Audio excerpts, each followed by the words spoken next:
आज तक जो गंदगी और अश्लीलता सिर्फ सोशल मीडिया और भोजपुरी पे फैल रही थी, अब उसको कहीं ना कहीं राजनीतिक रूप देने का कोशिश किया जा रहा है। कैसे, ये पहले आप वीडियो देखकर समझिए।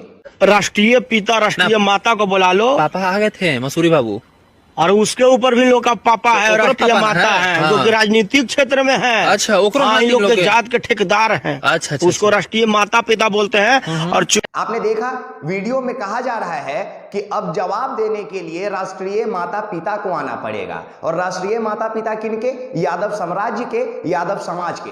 अब यादव समाज अपने राष्ट्रीय माता पिता किनको मानते हैं बिहार में, ये किसी से छुपा हुआ नहीं है। हम किसी का नाम नहीं लेंगे, लेकिन एक एक करके इनके हर एक शब्दों का, हर एक प्रश्नों का जवाब देंगे जो 4 मिनट के वीडियो में इन्होंने पूछा है और कहीं ना कहीं अहीर समाज को नीचे दिखाने की कोशिश किया है। इन्होंने जो 4 मिनट के वीडियो में राजनीतिक रूप देने की कोशिश की है और अहीर रेजिमेंट से लेकर मूंछों के ताव देने तक की बात को कहते हुए अहीर समाज को ललकारा है। इनका हम बहुत सभ्य तरीके से एक एक करके जवाब देंगे। वीडियो के आखिरी तक बने रहिए। तो चलिए सबसे पहले इनके पहले प्रश्न का जवाब देते हैं, जिसमें इन्होंने कहा है कि इनके राजनीतिक माता पिता को आना पड़ेगा। हम किसी का नाम नहीं लेंगे, लेकिन अहीर समाज में अभी भी इतनी क्षमता है कि उनके राष्ट्रीय माता पिता को आकर जवाब देने का जरूरत नहीं है ऐसे तुच्छ लोगों को। ऐसे के लिए हम ही लोग काफी हैं। तो सबसे पहले हम आपको बताते हैं कि ये जिस जाति और समाज पे आज इतना गर्व महसूस कर रहे हैं, दरअसल वो कोई जाति विशेष तो है ही नहीं। वो तो दान में मिला हुआ या भिक्षा में मिला हुआ जाति कहिए।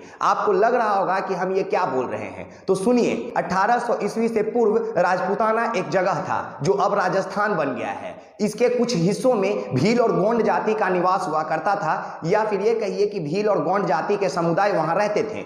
वहीं पे अकबर का आगमन हुआ। जैसे ही अकबर का आगमन होता है राजपूताना में और भील और गोंड जाति के समुदायों के लोगों पे अकबर की नजर जाती है, वो सोचता है क्यों ना इनका उपयोग किया जाए। आप सभी को पता होगा कि अकबर के समाज में अकबर के साथ बैठने और बातचीत करने के लिए पढ़े लिखे और समझदार व्यक्ति उस समय भी नहीं जाते थे। तब उन्होंने भील गोंड जाति का सहारा लिया और इन सभी को क्षत्रिय बनाकर उन सभी जगहों पे तैनात किया जहां पे अकबर का बोलबाला था, इनका साम्राज्य था। आज भी आप देखेंगे कि जहां जहां अकबरों का राज रहा है, वहीं पे ये राजपूत बिरादरी आपको पाए जाएंगे। इन राजपूतों ने उत्तर और पश्चिमी भारत में तैनात किया अपने साम्राज्य का रक्षा करने के लिए, और ये बाद में खुद को अपने आप को क्षत्रिय बताने लगे। और 1800 ईस्वी में इन्होंने जय राजपूताना एक संगठन बनाया, जिसके बाद आज भी जय राजपूताना का नारा ये लोग लगाते हैं। तो आप समझिए कि राजपूतों का इतिहास क्या रहा है। इनके अंदर जो खून का उबाल है, उसके बारे में हम थोड़ा सा आपको समझा देते हैं। इतिहास पढ़ के देख लीजिए। विजयनगर साम्राज्य के बारे में आपको पता चलेगा।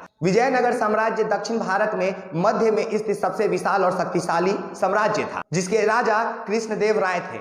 इसी विजयनगर साम्राज्य के बारे में बाबर ने अपनी आत्मकथा तुजुक-ए-बाबरी में यह बताया है कि यहाँ के जो राजा कृष्णदेव राय हैं, वो भारत के सबसे शक्तिशाली राजा हैं। अब कहानी आगे सुनिए। बाबर को भारत पर आक्रमण करने के लिए राजपूताना, जो अब की राजस्थान है, वहां के चित्तौड़ के राजा राणा संगा ने सबसे पहले न्योता दिया था बाबर को कि आप आइए और आकर भारत पे आक्रमण कीजिए। बाद में नतीजा ये निकला कि बाबर ने राणा संगा के 1 लाख सिपाहियों को मात्र 10,000 सिपाही के दम पर हरा दिया और राणा संगा को मौत के घाट उतार दिया। चंदौरी युद्ध में राणा संगा को हराने के बाद बाबर ने यह हिम्मत नहीं जुटाया कि वो विजयनगर साम्राज्य की तरफ आंख उठाकर देखे या वहां के राजा के ऊपर आक्रमण करे।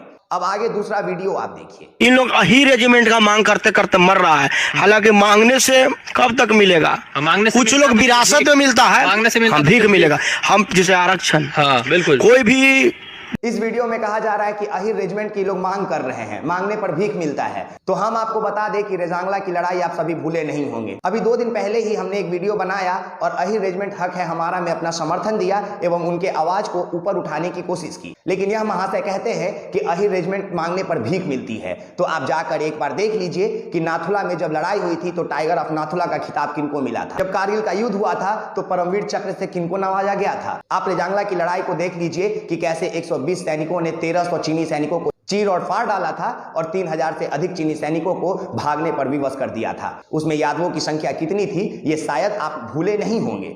चलिए कहानी को थोड़ा और आगे बढ़ाते हैं। हम जहाँ तक जानते हैं कि आजकल के जितने भी अहीर लोग सिंह लगाने लगे टाइटल में, हमने पहले भी आपको बताया था। अरे तो कोई कितनो मोछ ऐंठ लेगा तो बबुआन हो जाएगा। तो बोले से पैदा हुए हैं वो। महाशय कह रहे हैं कि मूंछों पे ताव देना गलत बात है और मूंछों पे ताव देना इन्होंने हमसे ही सीखा है। तो हम आपको बता दें कि आपने भी सिंह टाइटल जो है ना, वो हम ही लोगों से चुराया है। और हम ही लोग मतलब यादव समाज कैसे, ये आप कहानी में आगे सुन लीजिए। नेपाल में जब गोपाल राजवंश का दौर चल रहा था, उसके सबसे अंतिम वंशज जो थे भुवन सिन्हा, उन्होंने ही अपने नाम में भुवन सिन्हा लिखा, जिसके बाद ये टाइटल आप लोगों के पास आ गया और आप लोग अपने नाम के आखिरी में सिन्हा और सिंह लगाने लगे। आज भी नेपाल में यादवों का इतिहास बड़े गर्व से पढ़ाया जाता है। यही नहीं, यादव के इतिहास को देखना और जानना है तो कई ऐसे इतिहास के पन्ने भरे पड़े हैं जहां पे आप जाएंगे तो आपको बहुत कुछ मिलेगा। लेकिन राजपूतों का इतिहास कितना है और क्या है, ये आपसे और हमसे छुपा हुआ नहीं है। जो 2-4 लाइन लिखा हुआ रहता है उन्हीं को दिन रात लेकर आप लोग चिल्लाते रहते हैं। और एक और बात बताएं, जो आप लोग सीना ठोक कर कहते हैं कि क्षत्रिय हैं, क्षत्रिय हैं, तो क्षत्रिय क्या है? क्षत्रिय एक वर्ण है जो समय समय पे बदलता रहा है। आज के दौर में जो सैनिक हमारे देश की रक्षा में तैनात हैं, असली क्षत्रिय वो हैं, ना कि आप लोग जो अपने नाम के आगे पीछे क्षत्रिय लगाकर और सोशल मीडिया पे चवन्नी वाला मुंह लेके चिल्लाते रहते हैं। बाकी ये महाशय जिनका वीडियो हम थोड़ा थोड़ा आपको दिखा रहे थे,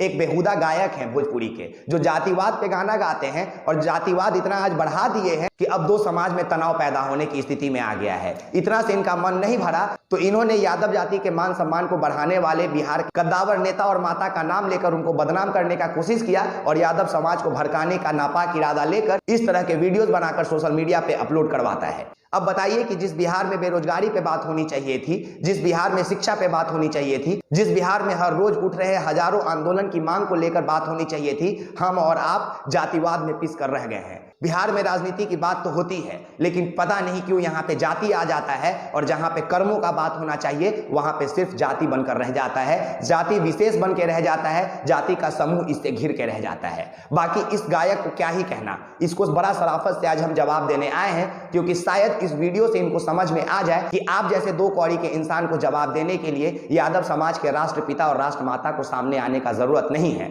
बाकी आप एक्सपोज मीडिया देख रहे हैं, मैं विकास राज हूं। बहुत बहुत धन्यवाद। जय हिंद, जय बिहार, जय श्री कृष्णा, जय यादव, जय माधव।